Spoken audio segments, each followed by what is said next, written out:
Are you ready? Yeah. Okay. It's a great pleasure to welcome you to this afternoon's public lecture. We are delighted to have with us Dr. Liang. She's a professor of computer science at the University of the District of Columbia. She grew up in China. She got her undergraduate degree in China, and then she came to the US and she got a PhD from the University of Nevada, Reno, in computer science and engineering. She's been at the faculty in UDC for about 10 years, 12 years? 15. 15 This is the years. 15th year. 15 years. And she's been involved with a lot of data mining and artificial intelligence, digital image processing, and bioinformatics. And today she's going to talk to us about artificial intelligence and or how people can cope in that era, or how computers can cope in that era when they get to be as smart as we are, or smarter than we are. Anyway, please join me in welcoming Lily. Thank you. Thank you very much, everyone, for coming and spending time with me. I definitely had my most pleasant visit here at this point. So I talked to some of you, and I felt that it's just so exciting. So I've been looking forward to this afternoon session so we can communicate more. It won't be a lecture style, it's just me talking, it won't be that. So we're going to do a lot of interactive discussions. So I chose this topic because it was about half a year ago when I was in the community giving another seminar on learning, and I was asked this question.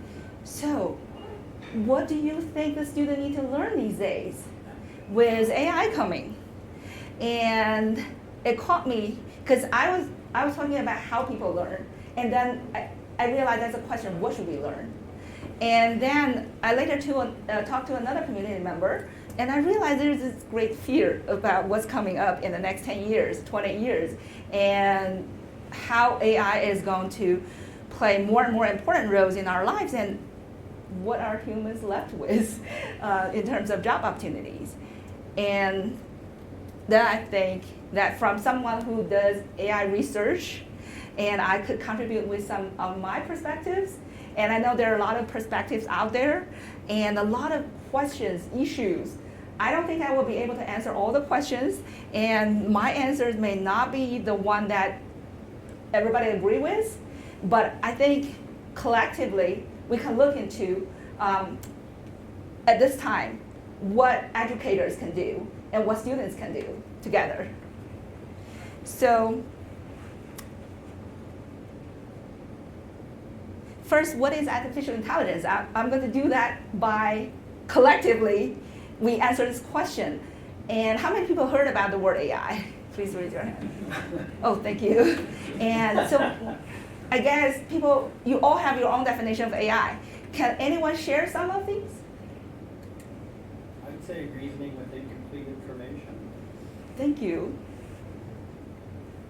How about our students? What is AI to you? Let me put it this way. There is no wrong answer. It's just how do you perceive AI? In your life, have you used AI? What do Raise you? your hand if you think you've used it, artificial intelligence. So you have an idea what AI is, right? So tell me, those people who raise your hands, what's the AI that you use in your life? Chatbots. Good. So you Chatbot. talk with a chatbot, right? When did you use that? I usually close them, but they pop up. They pop up, right? When you visit a website. Did you find them helpful? No. Not at all, or not always, or something in the middle. But what about like if I call somewhere and I get a robot? Mm-hmm. So that's voice, not text. Yeah. Okay, that's bot. Although that's I bot. guess text probably exists too. Mm-hmm. So that's not a human on the other end, right? And you could tell that. For whatever the reason, and you could tell that that's not a human being. And that non-human being is trying to answer your questions. Sometimes helpful, sometimes not. How about other people? What's your experience with AI? the component that you were using when you raise your hand? We do it in remote sensing for, say, unsupervised classifications and Uh-huh. So you're in the scientific field and you use AI to your field for your data. Yes. Great. Any, Neural networks, Mhm. artificial neural networks. how do you use that? For classification. Mm-hmm. Scientific uses. How about everyday life? Would Siri on your phone be considered an AI? Very good question. So what do you think? I would say yes. Because you Why? ask it something and it spits out answers for you, and it's not like programmed; it's randomly generated. Mm-hmm. So you think that answer sometimes works for you? Yeah. and It then doesn't feel like sometimes- that, right? And then it gets more like personalized towards what you're trying to look for. So if you keep looking up the same thing, it'll refine that search more and more and more. Great. So here are a couple of examples. Later on the next slide, I'll show you what my AI in my life is.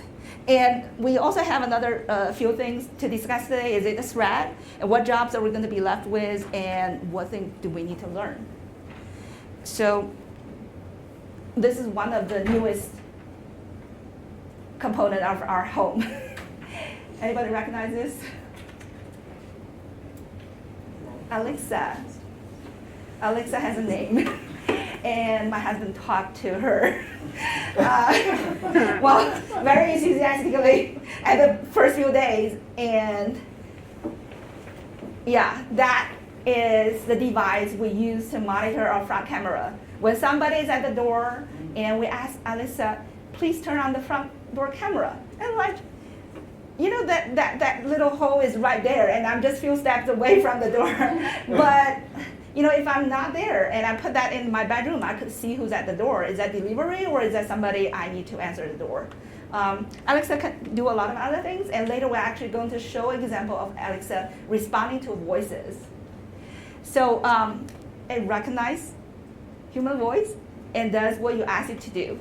And actually my daughter has something similar. It doesn't have a display, it doesn't turn on the camera so that you could see, but it's, anybody recognize this? Yes, what did it do? Similar stuff, it can ask it questions, it can control lights and stuff. Right, so you talk to it as well. My daughter talks to it in her bedroom. And I felt that as the youngest member of the family, it does give her greater control and at least have someone in the house to boss around.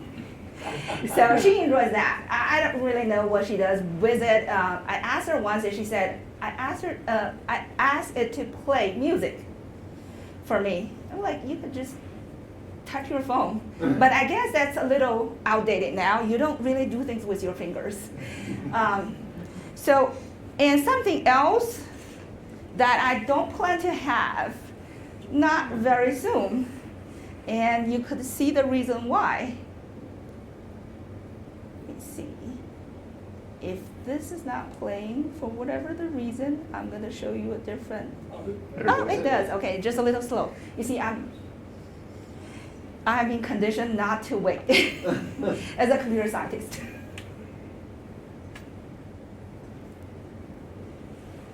It might because of the speed of the internet. Are you connected to the internet? I am. It's going. Okay, good. And this is not video recorded by me because I don't own this vehicle, and the reference of these images and videos are at the end of the slides, but at least you could see, I think that's the internet because I'm using a, what is that, hotspot. You could see this vehicle is driving itself, and at the beginning there was a disclaimer saying that the human was there for legal reason, and he's not doing anything. So, and this is the driving we're going to have, or for at least for those who choose to use it. And I know that a lot of us have concerns about this, and some people say that's even safer than human because humans make mistakes as well. And auto driving could be safer, but we also read about accidents. So people approach this from very different angles. So these are the AIs, and we're actually going to look at how the AI neural network work with voice, with video signals. But we're going to start with something more fundamental, 1950s. And that's when the debate about what is AI actually needed to be clarified. So what is AI? Because we use examples, how we perceive AI. And at that time, there was a famous paper published by Turing, and the test is called Turin Test, because it basically, the test is 3-player game. One is a human interrogator and cannot see the other 2 players, and the other 2 players, one is a machine and the other is a human. So the human interrogator is going to interrogate, asking questions, and based on the answers, he or she is going to decide which one is a human, which one is a machine. So basically that put to the definition of AI into a test. And so that, because people could not agree on what is artificial intelligence and what level of intelligence is really intelligent. And then this test put it to an end. But for people who are from engineering, actually can realize this is actually benchmarking machines with human, right? Instead of defining AI with specific words that we could argue with, and this test is basically saying if the machine passes the test, fooling the human to be another human, then the machine is intelligent enough. So this test, it seemed to be going to be the ultimate test for a level of intelligence and matching with human. And to realize that, there are several things that machine need to do. So that become the disciplines of AI. And there are many ways to categorize AI, and you can categorize it by the approaches, or in this list is coming, oops, sorry, apparently those orders are not right. But these, that's because I shuffled them. The original list was in a different order. I referenced from the textbook. And however, I feel for this talk, I shuffled them so that we can look at the more interesting ones first. So the natural language processing, so the machine need to be able to answer what question was being asked. And then the machine need to have knowledge to be able to answer the questions. And then do some automated reasoning to be able to answer these questions. And the machine need to be able to learn. And the later 2 was added because at that time, when the initial test was not considering physical abilities. So that was not meant to create machines similar to human in physical aspects. But because we human process a lot of visual signals, and then there are people suggesting machines could have visions, and actually now this is one of the hottest field, computer vision. And you can see in the previous video, that's what the vision of computers making, and then later making decisions how to drive. And then robotics, the machine was moving and making turns, so that involves physical components. So these are the things of AI, and then we can examine them in a greater detail later, but with our purpose of considering our abilities, comparing to the machines, and what makes us human, and what are the essential abilities we have, and later we need to focus on developing. So the next question is that a threat? This is just part of the threat. It's not all about this. Sometimes it's about safety issue, like the automated cars, and sometimes it's about ethical issues. But one of the major things is that the machines can be more stronger than us, defeating us. And this just happened recently, and this the Go game world champion actually announced retirement 3 years after being defeated by a machine, and claiming that he was retiring because he felt that AI is undefeatable. So that was a huge impact. And at that time, not only to him, but also to other people, because I think people were in shock because people did not see such a complex game can be won by a machine against a well-trained human, spending years and years playing. But that was not news. 20-something years earlier than that, there was another game that was won by a machine. So that has been a long time, but it was coming. It was coming. But this event in 2016 has a symbolic value. It basically makes us feel that the machine surprises us. I'm not sure if that's how you see that. I was trying to figure out how much impact it has on the human in terms of fear. I don't play Go game. It's too complicated for me. Then we can try to answer this question by looking at, actually before that, that's another source of fear. Job killer. Because apparently the Go game champion, world champion, gave up his career, saying that he cannot defeat AI. And these are, the references are in the back, but the predictions are millions. I didn't quote the exact number of millions because, again, it's a prediction. And the range was really big. For example, the first one, the manufacturing job, it was estimated to be in terms of 40 million. And then the second one is estimated to be, between 40 and 160 million, if I don't remember wrong. Again, I've been using my machines to take part of my memory. Later you're gonna see that I'm letting my computers and phones remember things for me. So these numbers, first, I don't try to remember them. And second, I believe they're predictions. And we're gonna find out later. So the big range, but one thing is for sure, there are gonna be a lot of jobs being replaced because of automation. And I think another one is the percentage of jobs. I think there is a reference, one of these references saying there are going to be 47% of the jobs, current jobs, by the mid-2030s are going to be automated. So that means a lot of change is going to happen. And then, that's why people are so concerned.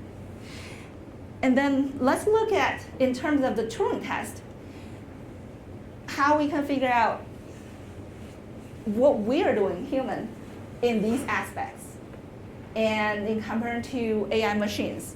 So we need to understand AI, what it is. So AI has knowledge. AI can do reasoning, so I categorize these two, combine these two together, and that's the first thing we're going to look at, and then we're going to look at other ones. So Valentine's Day just passed, but this is one of the Valentine's Day movies. Anybody have seen? I know that has been some time. You want to watch that? That's a movie of 2004. It's called, but it seems to be a classic. At least to some people. I watched it, I liked it. But when I watched it, this is about a girl who had certain kind of brain injury so that she cannot remember what happened the day before. And the name of the movie is called 50 First Dates. So the guy sitting on the right had been trying to see her and trying to help her to remember him. But then he realized he had to have some kind of mechanism to do that because next day she just not going to remember what happened the night before when they had a good time. So this is the next day. She doesn't remember. And so what he did at the end of the movie is really interesting. She woke up having a TV in front of her and playing video tapes At that time, people use VHS. And that he recorded and about their history, how they met, and what happened between them, and then tell her that I'm your husband. And they got married at that time. But when I watched this movie, what came to my mind, I was in graduate school, I was studying AI, and it was like, wow, this is a learning issue. Why? Because that's related to knowledge. We're talking about knowledge and reasoning, right? Knowledge resides here in the brain.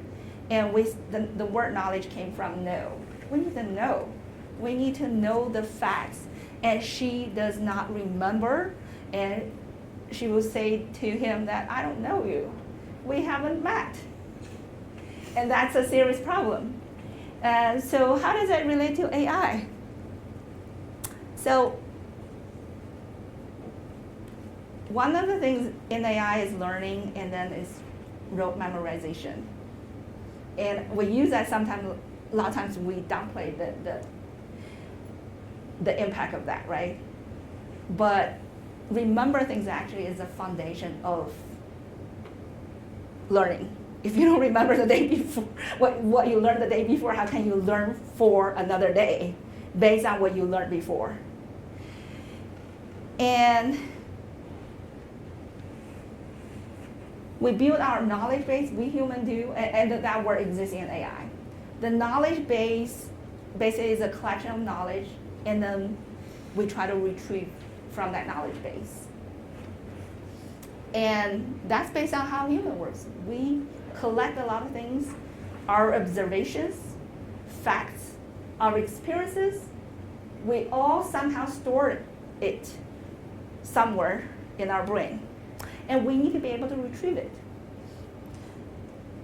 So that's part of AI. Oops, I went backward. Okay, a logic rules. So after a lot of experience, we cannot generalize things.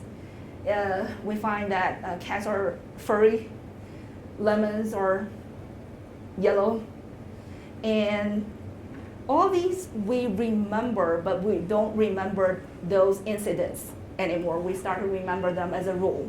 Cats are furry, lemons are yellow. Winters are cold, usually, right? The rules do not always have to be true. And that's something about rules. And they could have a degree of truth. They could be partially true. But I'm just presenting them in the very basic form. And rules can be what happens, what you do when something happens. If it's raining, take an umbrella. Maybe that's a rule mom tells you, right? And you don't want to follow. And you can change rules. Everybody has their own rules, create their own rules. And 6, see a doctor. Not everybody does. Maybe again, that's from mom.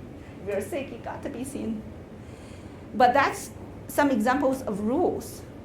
And you can have fuzzy rules, because the rules may not always clear.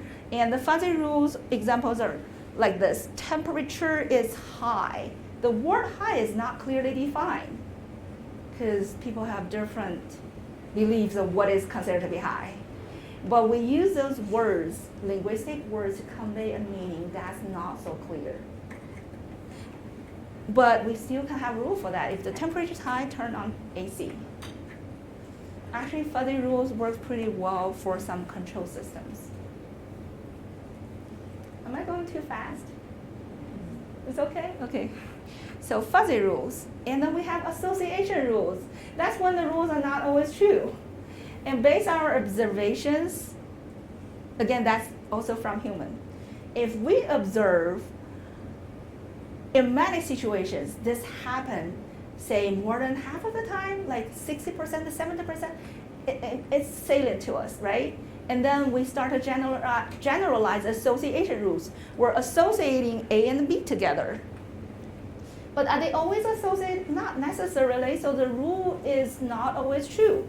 It could have a confidence calculated to be 80%, and if the rule has a very low percentage of confidence, then you can eliminate that rule.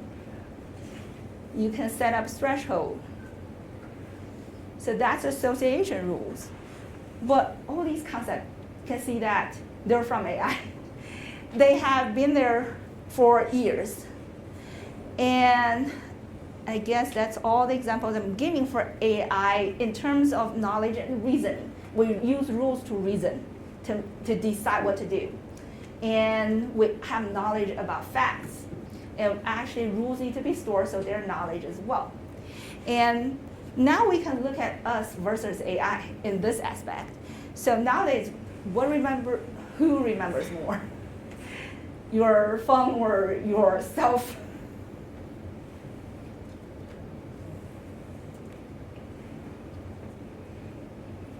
Hard to tell, huh? And I think we may choose what we want to remember. And it's really hard to compare the capacity of the knowledge, but you know for computers it's very easy to measure. You measure by gigabytes, right? And that's why you keep updating your computer because you want larger storage. And capacity of storage is very important. And now with this nanotechnology, now they can have more transistors on a very small space, and it's just going to grow very fast. My point is, if we're comparing ourselves and computers, what's our strength and what's our weakness?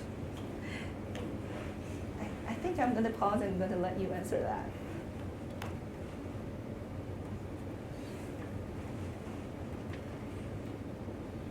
So probably computers are faster and more accurate at retrieving things. I'd say humans are better at the association piece of that. Good point. Any other thoughts? I'd like to hear what you say. Computers are probably, people are probably also better with fuzzy things, bringing the judgment to actually do the sensible thing. Mm-hmm. If it's not, it's not a firm association, or. Are you saying that we have our own discernment? Yes, I think we And- use discernment and judgment. We may be better at being friendly or affectionate. Mm-hmm. More than just factual. There also seems to be a context, and you can operate in more contexts than a system. That's a good point. So the knowledge could have a background, and based on the context, there are different actions can be taken. That's a good point. Any other thoughts or students? Humans would be better at filtering out garbage data. That's a good point. We don't always remember everything. We first consciously choose, and also, actually during sleep, I was just listening to this audiobook about a neuroscientist, and she's saying that during sleep, actually we prune the memory we created in the day so that we can only keep the important ones. Anything else? Humans can forget. Humans can forget. And machines will always remember. Yeah. If before you turn on the machine, it happens to, save to the long-term memory that will not go out with the power. And now it's easier to reproduce, right? Because you save it on cloud, and it's always backed up, and back up. So the question really we started this seminar is that to find out how ourselves compare with machines. And in the future, we can play different roles. We could. That's one way we can coexist with each other, right? And the machines can remember more. They can. And they have lower cost. And we humans are precious. Go ahead. Let's say if a human has theoretically photographic memory, so they can remember everything on the same level as a computer, wouldn't they have more storage per unit area than a computer? Because as of right now, I think we're only up to 10 terabytes for a hard drive. There may be more, I don't know. But I think the maximum we can put in a data center is 10 petabytes. So if we So theoretically, when humans have more capacity, if they were operating at the same level as a computer, When you say operating at the same level, in which aspect? like if You they mean- have like a photographic memory, so they remember everything that they do. So I think you have a very good point of bringing the photographic memory. I think I want to make one more step further. Right now, the machines can store a lot of pictures as well. We store a lot of pictures. Do you see any difference that we store our photographic memory and how the machines store that?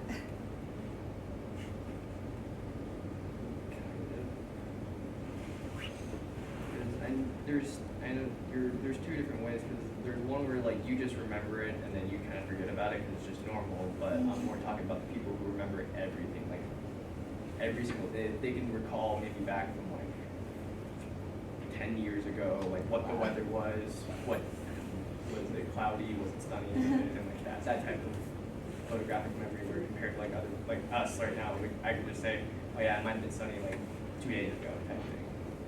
It just gets repetitive, so we just remember that as just a normal thing.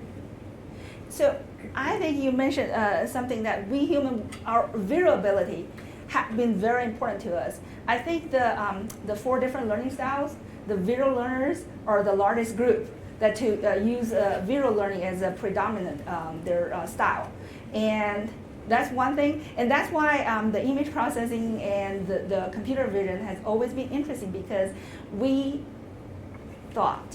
used to think it's very challenging for computers to do. But nowadays, you see more applications of that. But the reason I was asking you the previous question was, have you used those, the gallery on the Mac or whatever browsers of pictures that if you have taken notes, you take notes of whatever seminar you go to, and you store that. If you don't label them, like me, I collect hundreds and hundreds of pictures, their own memories, and I put them in the cloud. Do you see that the retrieval of the images of a computer being challenging for the computer? Yeah, there's no taxonomy or organization. The computers, the software have been trying. And first trying to extract text from the images. Well, actually first trying to extract the person. If you have used the iPhoto, it actually trying to recognize the person, the faces, and say who's who and in which pictures. And then it trying to extract text, which is harder because you actually need to link that to natural languages. And the image, actually, I show about the romantic scene at the beginning. The text was generated by the Microsoft PowerPoint. It generated automatic one. The intention is that for people who cannot see the image, at least they know what it is. So the text was a person sitting on a bench near the water. So that's what it generated. It recognized there was a person. Actually, there were 2. It recognized one. And it recognized that person was sitting on the bench and near the water. That's pretty good because it recognized objects. But that was a romantic scene. And where did we get that impression? And I was just wondering whether one day AI could do that. So that's actually meaning from the scene.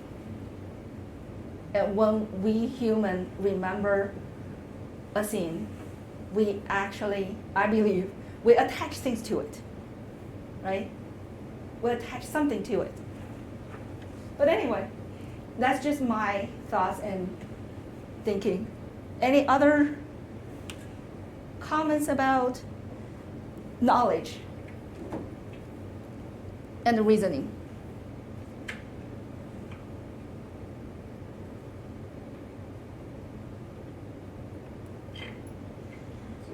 In this context, what do you mean by conflict? Yeah, I haven't talked about that. So that's about the rule. Say if you have 2 rules they're in conflict. And actually, each of us have so many rules. And they actually can create conflicts. For example, one day I asked my son to go to sleep because it's bedtime. That's a mom's rule. It's bedtime. It's 9:30. And then he packed up and he told me, I was in the middle of my assignment. It's due tomorrow. And that created great conflict in me because my next rule is that you're supposed to finish your assignment before you go to sleep. So, and I was like, should I tell him to turn on his computer again and do his homework? And what's that going to happen to his GPA, right? And I was in this conflict. And the issue was that we have this all the time. And the rules, how computers handle that, the rule-based systems, it simulates human again. It gives priorities. So which rule goes first? Is it more important to sleep first? Is it more important to make sure the assignment is done first? And it's not just we're all going to have the same answer. It's not, no, we're going to give different answers. We as humans, we're going to give different answers. But the people who implement that system is going to give priorities. And that's not just two conflicts. It's going to be a lot of rules and a lot of scenarios that different rules are going to create situations that's going to challenge the decisions. Especially when driving a car. Exactly. And I think one thing that has been pointed out is that when the self-driving cars see a human being, say a little child dashing in front of the car, apparently that's not the driver's fault. The little child just ran into the street, and then should a hard brake to be applied, which could lead to the injury of the occupants of the car, or should it just hit the pedestrian? And then that's more like a moral issue now. And I was just reading an article about that, a little deeper looking into that.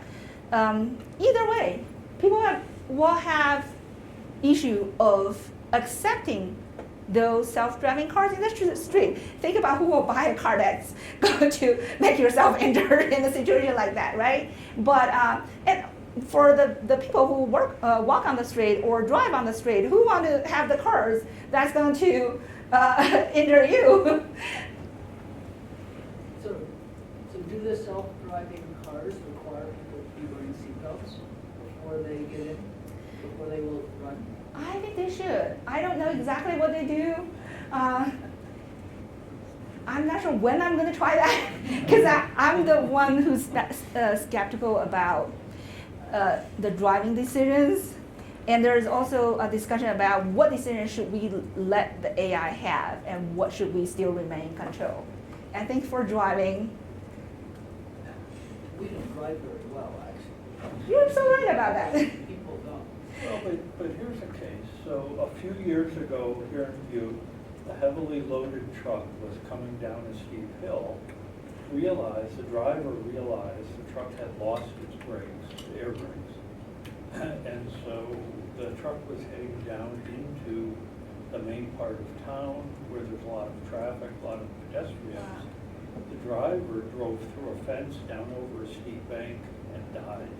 Oh no. Because the driver apparently realized it's either me or A lot of other who people. I might kill if I drive down into town. Wow. So what would the self-driving car have? Right. That's. I think that depends on who wrote the software. Who programmed it? Depends on who programmed it. Right, and what the programmer's decision.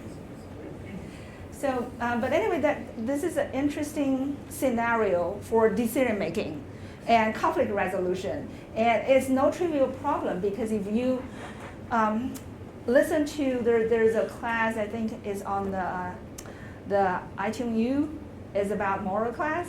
They're full of situations of that. And we humans are handling it differently, each one of us. And there's great debate about it. And imagine that we are letting the computers make decisions on that. So Lily, how do the machines learn? So we can program them to do something, but then there are a lot of them that start learning more than we actually told them, which seems about knowledge and reasoning, that's gotta be a huge aspect, is the learning process. Right, actually learning is the next thing I'm going to, right, I did mention the self-expandability, actually that leading to learning, because if the rule system cannot grow, it's just fixed. And I'm going into the learning part, actually that's more interesting part, the machine learning and computer vision. These days they're more linked. The machine, because of the application Google have done, machine learning is more linked to vision. And this is a cloud I upload to the Google computer vision app, API. So they let you try that. So I upload this and you can see the objects being detected. There's road, there's sky, cloud, highway, and it recognizes all these. And that's because the neural network behind it has been trained with a lot of images. And there is a degree of belief, and I'm going to show you the next image, that's one that we have seen. And so you can see that it detects joy, so emotion, and this one did detect two faces. The other emotions are not likely, and there is a confidence. So this picture was using the same interface, and apparently the same engine behind that had been trained with facial people's faces as well. And I was going to do this, I'm not sure if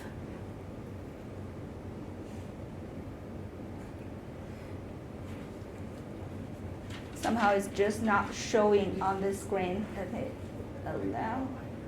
You can do it on the other. I can see it here, but it's just not showing. Oh, I think maybe because I need to exit this. Yeah, you might have to exit the PowerPoint or And not show. make it full screen. And where did that? Okay. Is it because it's too dark? Or is it because it's not being covered? So this interface is supposed to take a picture of whatever is in front of it. It's called Sing Translator. So it's going to recognize what's in my hand. Actually, sometimes it detects fingers. And then it's going to tell you the language in a different language. And it speaks out to you. So for some reason, this is not showing. It's a black screen. But anyway, if you're interested, you can go online to see this. Just search for Sing Translator. And I want to go to the mechanism behind this. I think many of you are interested in this. That's neural network. And now we call it deep learning because the neural network has been advanced, so it can learn more deeply with more layers, more sophisticated structures. But that's how it learned. But again, this is simulating us. Each node is a neuron. And the neuron take input from outside data, and there are layers in the middle. This one shows a very simple one with just one in the middle, and this is the output layer. The output layer does classification. So it's going to tell you whether it's the first class, second class, or the third, or the fourth, depending how many classes you have. So you feed the information from this side, and the information first, if you feed the label information, you're actually training the network. See, this is a person with glasses, and this is a person without glasses. And after you present enough samples, and with a new image, it actually can tell you in that image whether they're glasses or not. So that has been there for years. But right now, we're just getting more close to life. And it also can do at a larger scale because the network has much faster speed, more layers, it can do more recognition. And that's basic, but this is a principle of what's happening behind the scene.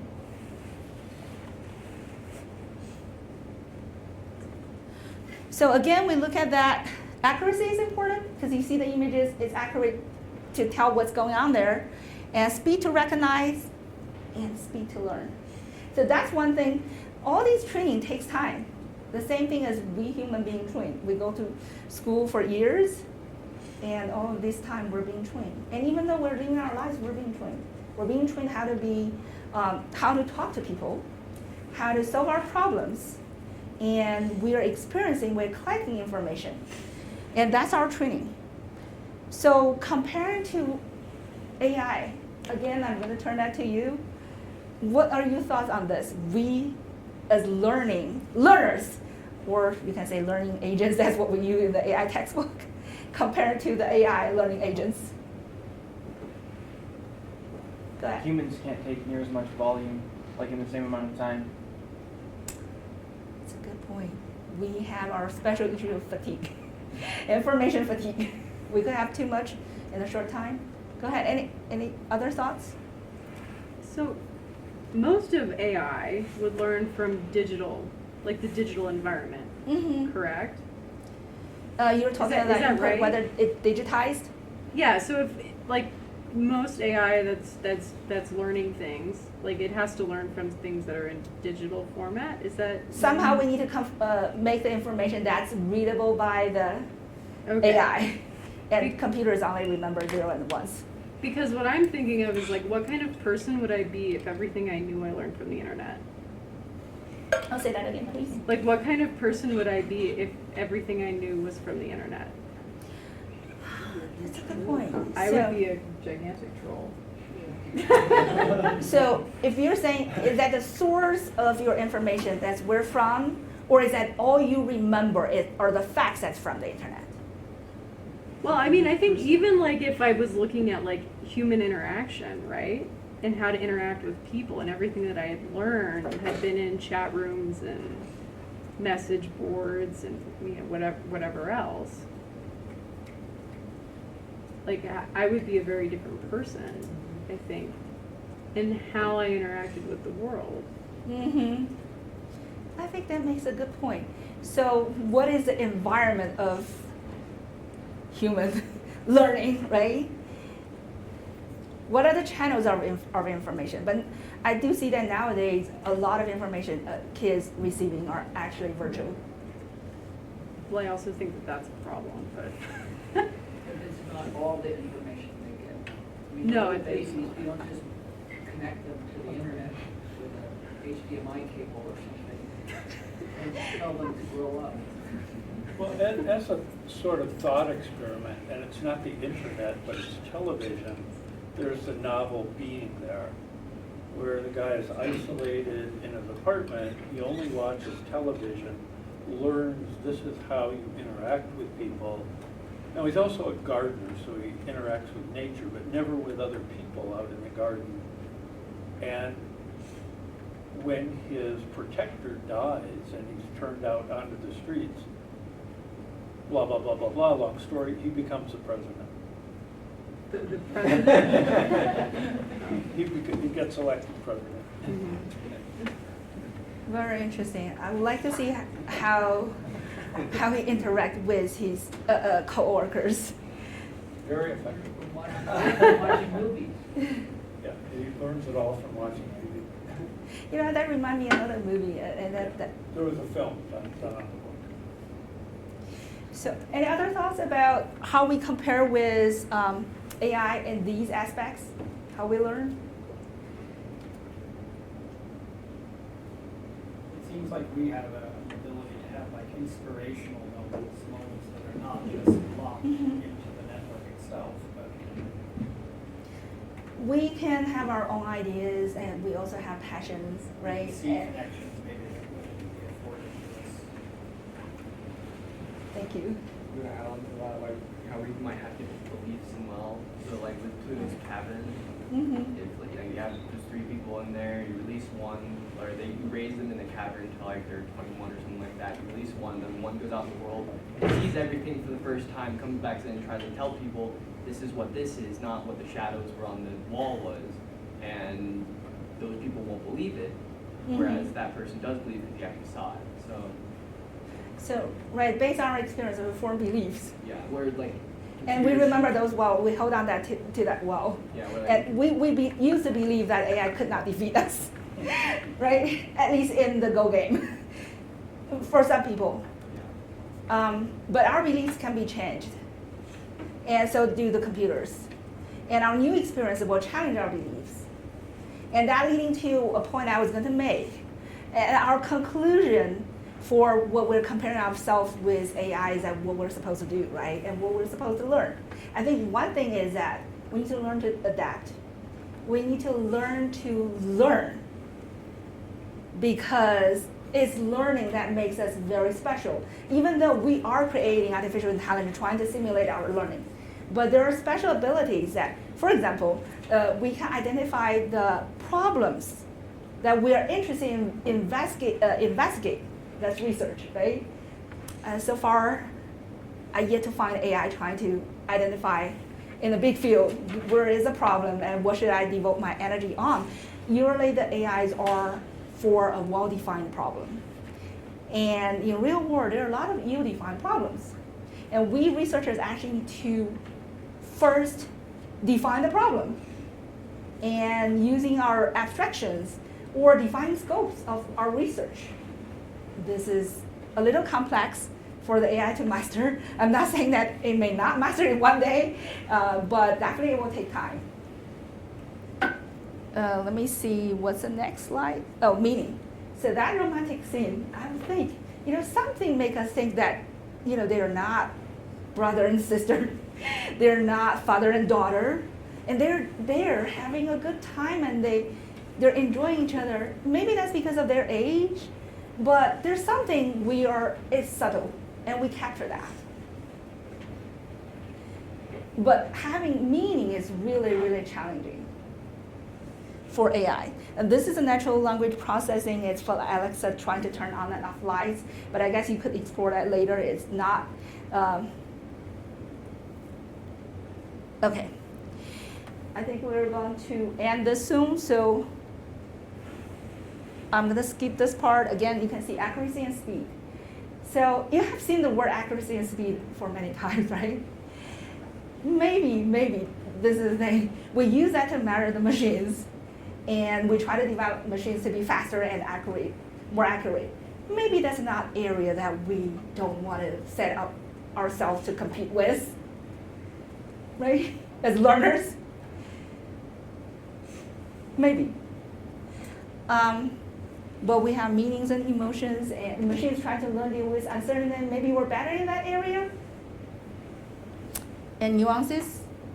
So I'm coming to the ill-defined problems. We humans can learn to find those ill-defined problems and define them well, and recognize and understanding humans' deep psychological needs. I think that's challenging for AI. People are trying, but still challenging. And knowledge transfer, if you learn something from one area and taking it to another area, certain knowledge and skills you can transfer. Did you find that when you age, you actually learn things faster?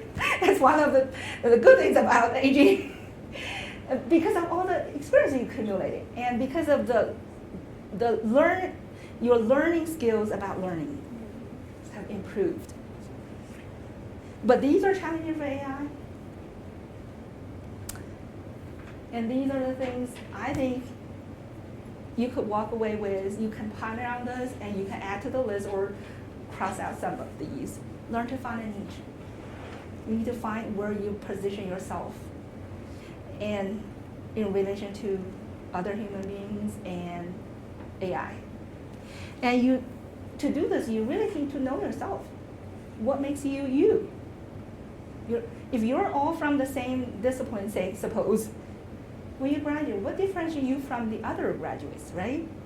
We're actually all different, even though we're taking the same courses, getting the same degree from the same university, but we're different.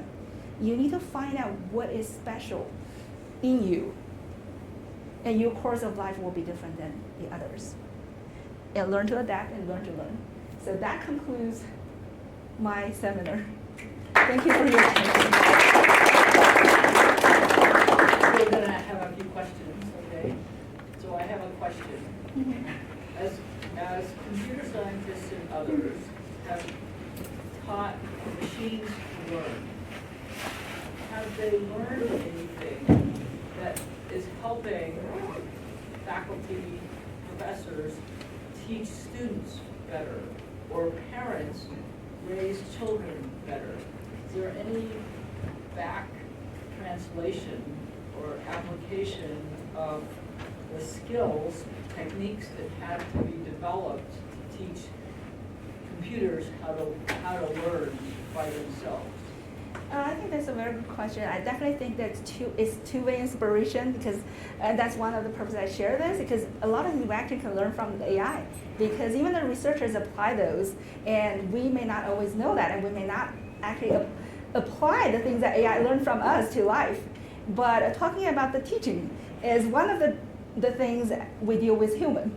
And for AI, I think there's one, some people are developing software trying to have app tutor for people to recognize the facial expressions and how the student responding to it, and then to develop strategies of what's next to tutor.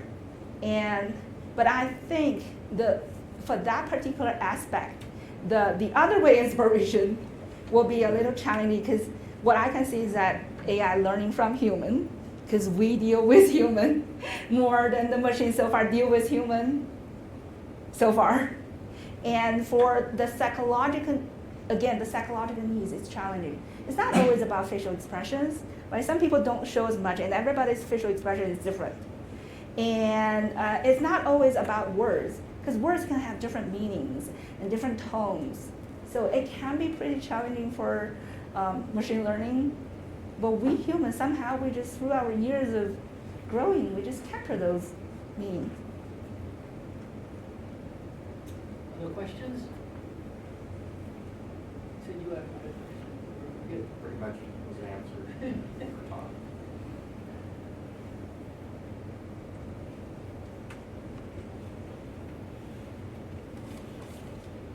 Okay, then thank you very much.